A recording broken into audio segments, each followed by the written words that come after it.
Hi friends, welcome to the helmo story teller.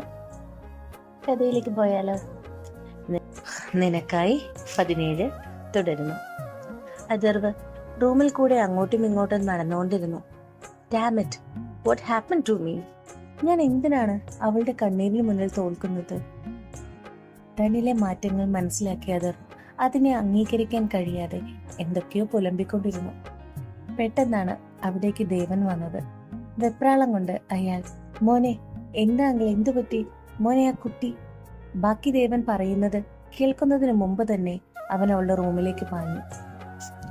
അകത്തേക്ക് ചെന്നതും അവൻ ഒരു നിമിഷം സ്റ്റക്കായിപ്പോയി. ആ റൂമിലെ സകലമാന സാധനങ്ങളും വലിച്ചെറിഞ്ഞ് ഒരു ഭ്രാന്തിയെ പോലെ അലറുകയാണ് അവൾ.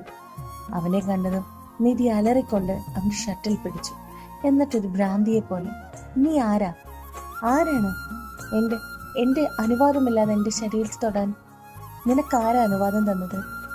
അവനെ അവൾ ശക്തമായി ഉലയ്ക്കാൻ ശ്രമിച്ചു നിന്നു. പെട്ടെന്ന് തന്നെ അദർ അവളെ ബലമായി പിടിച്ചു നിർത്തി.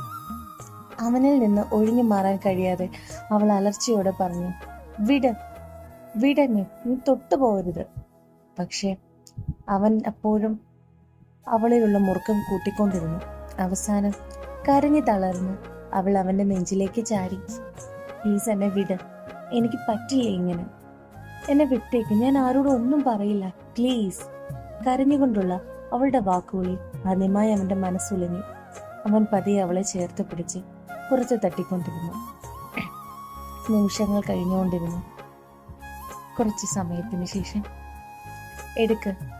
ജോലിക്കാർ കൊണ്ടുവന്ന കോഫി നിധിയോട് എടുക്കാനായി അവൻ പറഞ്ഞു. വേണ്ട, ടേക്ക്. അവന്റെ സൗണ്ടിലെ മാറ്റം തിരിച്ചറിഞ്ഞ നിധി വേഗം എടുത്ത് ചുണ്ടോട് ചേർത്തു. ആ, സൂക്ഷിച്ച്, അവൻ പെട്ടെന്ന് പറഞ്ഞു. കുറച്ച് സമയങ്ങൾക്ക് മുമ്പ് നിധി ആകെ തളർന്നു പോയിരുന്നു. അതിനാൽ തന്നെ അവൾ ഒന്ന് ശാന്തമാകുന്നതുവരെ അദർ അവൾക്കരികിലിരുന്നു. ഇപ്പോൾ അവളോട് സംസാരിക്കാനായി ഇരിക്കുകയാണ്. സത്യം പറഞ്ഞാൽ അവൻ തന്നെ അറിയില്ല എന്തൊക്കെ മാറ്റങ്ങളാണ് അവനിൽ സംഭവിക്കുന്നതെന്ന്. നീ വിശ്വസിക്കുന്നുണ്ടോ? എന്താ?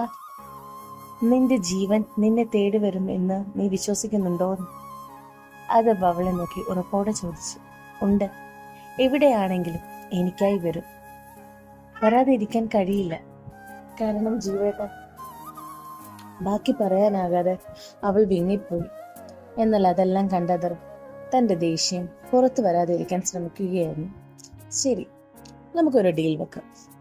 ഞാൻ എന്തായാലും നിന്നെ തിരികെ വിടാൻ ഉദ്ദേശിക്കുന്നില്ല.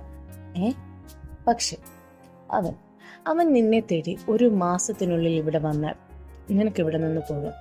അല്ല, അവൻ ഇവിടെ വന്നില്ല എങ്കിൽ ഇവിടെ എനിക്കിപ്പം ജീവിതകാലം മുഴുവൻ ജീവിക്കാൻ തയ്യാറായിക്കോ. വാട്ട്? നിങ്ങൾ എന്തൊക്കെയാണ് പറയുന്നത്? എന്റെ ലൈഫ് നിങ്ങളാണോ തീരുമാനിക്കുന്നത്? നിധി പെട്ടെന്ന് അവനോട് തന്റെ തളർച്ചയെല്ലാം മറന്നുകൊണ്ട് പൊട്ടിത്തെറിച്ചു. അത് കണ്ട് ചിരിയോടെ, ഇത്ര സമയം കൊണ്ട് നിനക്ക് മനസ്സിലായില്ലേ ഞാൻ ആരാണെന്ന്? അദർ. അവന്റെ വാക്കുകളിൽ ദേഷ്യം മൂടുന്ന നിധി. എനിക്കിത് സമ്മതിക്കാൻ കഴിയില്ലെങ്കിൽ കൊള്ളാം. അദർ ആദ്യമായാണ് ഒരാൾക്കൊരു ചാൻസ് കൊടുക്കുന്നത്. നിങ്ങളുടെ ചാൻസ് എനിക്ക് വേണ്ട. ഞാൻ ജീവനോടെ ഉണ്ടെങ്കിലല്ലേ നിങ്ങൾ അതിങ്ങനെ ചെയ്യൂ, ഇല്ലെങ്കിലോ?